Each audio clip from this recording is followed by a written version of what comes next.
Welcome to AAP Series. My name's Amon Alapsapili. I'm a chartered accountant by profession. Subscribe to this channel. Leave us a comment suggesting what topics we can cover in future. In the previous episode, we looked at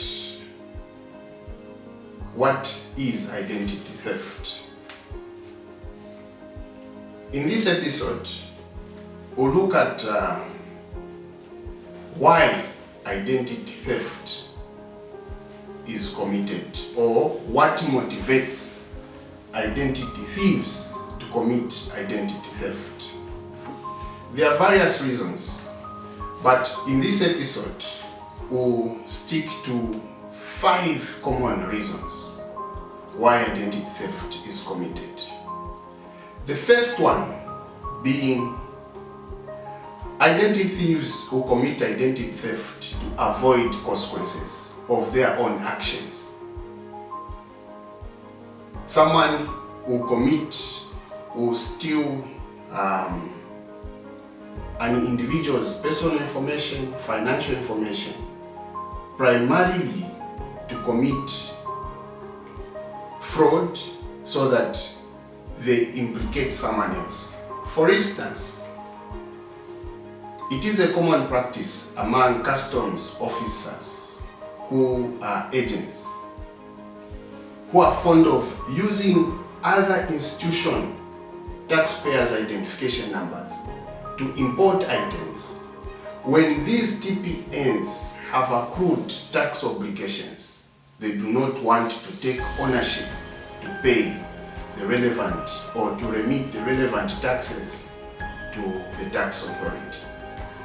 So it's a typical scheme identity thieves would use to avoid consequences for their own actions.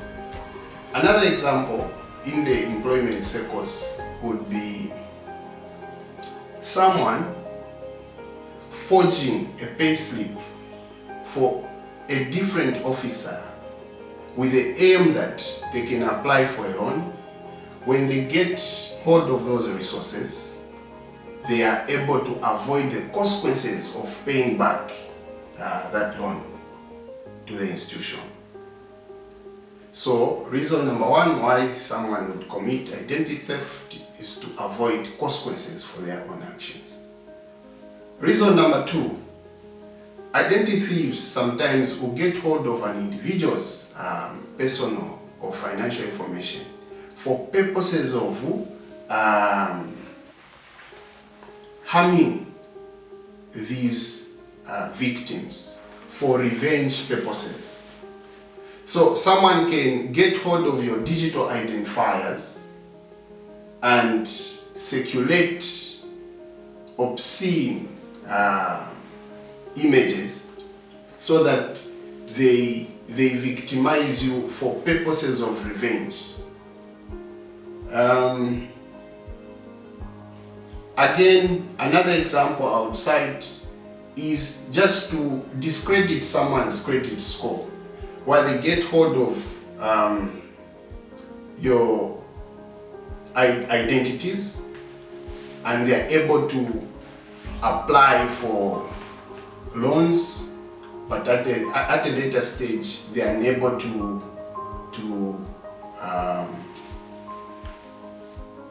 pay back those facilities they got from lending institutions, and in turn that messes up your credit ratings with Credit Reference Bureau in our context in Zambia. The third reason, which is a very common reason, is obtaining medical care. There is a systematic fraud called medical identity theft. So this involves using someone else's personal information to obtain medical treatment or to obtain drugs. So someone will get hold of your IDs be it with NEMA, and they are able to process or access your medical insurance, but in turn, all for the benefit of obtaining medical care without paying for the medical treatment they are receiving. Worst case scenario, this is common in institutions where someone is using a company medical scheme, and they have a side chick, a commonly known side chick, where a side chick is able to access medical care as though it's the wife for that individual who is accessing medical care, but the company is able to cover for medical bills. So this falls under medical theft, which is also a form of identity theft. The fourth reason we can look at is for immigration reasons. It's a common practice when you are getting into a different jurisdiction. People would ask for your identity. But again, identity thieves have used this scheme to get hold of unsuspected individuals whose personal information has been stolen to get into a country where they'll be identified as someone else when in actual sense they are someone else. It is also common in the corporate world where, for instance, Amon Alapsapiri is involved in fraudulent practices. But for me to retain my professional standing, I would get hold of someone else's identities, someone else's professional qualifications, and still retain my practice in a particular industry. The last reason which we'll look at, which is the fifth reason, obviously identity theft will be perpetrated for financial gain. The common motive of most identity thieves is financial gain. Once identity thieves get hold of your personal information, they will be able to ride on your financial information, where they are able to make purchases with lending institutions.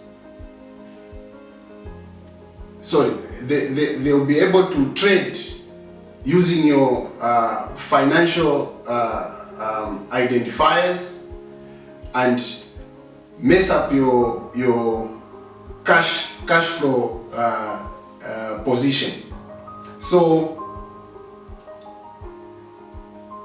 the common practice here is that when someone gets hold of that information, they are able to open what we call credit facilities, credit accounts. Once they get hold of those credit facilities, for instance, a very basic example I would give is if you have a line of credit and this identity thief is able to get hold of your line of credit or an overdraft facility. These are facilities which are more like financial arrangements which will enable you access cash immediately without the need of you having cash. So imagine someone gets hold of that information, they'll be able to buy a meal at Hungry Lion, they'll be able to buy a meal at any restaurant and get that financial gain when it's not their money. So Identity theft has messed up a lot of individuals.